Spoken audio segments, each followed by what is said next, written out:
देवताओं की शक्ति कम हो चुकी थी। ऋषि दुर्वासा के श्राप के कारण इंद्र और देवता कमजोर हो गए। असुरों ने इस मौके का फायदा उठाया और स्वर्ग पर कब्जा कर लिया।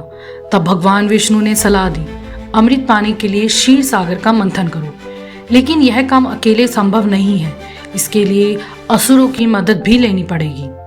यह सुनकर देवताओं ने असुरों से संधि कर ली। मंथन के लिए मंदरांचल पर्वत को मथानी बनाया गया और वासुकी नाग को रस्सी। देवताओं ने नाग की पूंछ पकड़ी और असुरों ने मुंह। दोनों ने मिलकर समुद्र को मथना शुरू कर दिया, लेकिन थोड़ी ही देर में पर्वत डूबने लगा।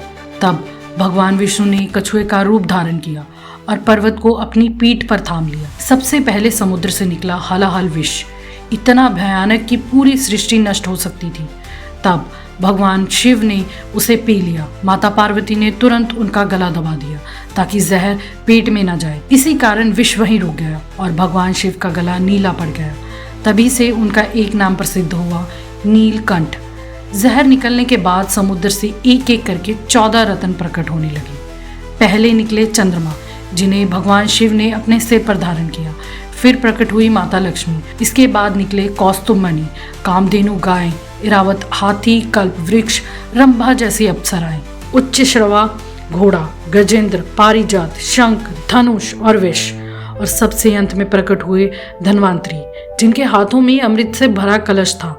अमृत कलश देखते ही असुर उसे छीनने के लिए दौड़ पड़े, लेकिन भगवान विष्णु ने तुरंत मोहिनी नामक अप्सरा का रूप धारण कर लिया। वह इतनी सुंदर थी कि असुर भी उन्हें देखकर मंत्र मुग्ध हो गए। मोहिनी ने कहा, मैं स्वयं यह अमृत बांटूंगी। उन्होंने देवताओं और असुरों को अलग अलग पंक्तियों में बैठाया और देवताओं को अमृत पिलाने लगी। तभी एक असुर स्वरभानु धोखे से देवताओं की पंक्ति में जा बैठा। चंद्रमा और सूर्य ने उसे पहचान लिया और भगवान विष्णु को बता दिया। विष्णु जी ने तुरंत सुदर्शन चक्र से उसका सिर धड़ से अलग कर दिया, लेकिन तब तक वह अमृत पी चुका था, इसीलिए उसका सिर राहु बना और धड़ केतु बन गया।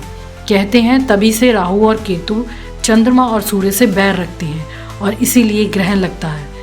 इस तरह देवताओं ने अमृत पीकर अमृता प्राप्त कर ली और असुर हाथ मलते रह गए।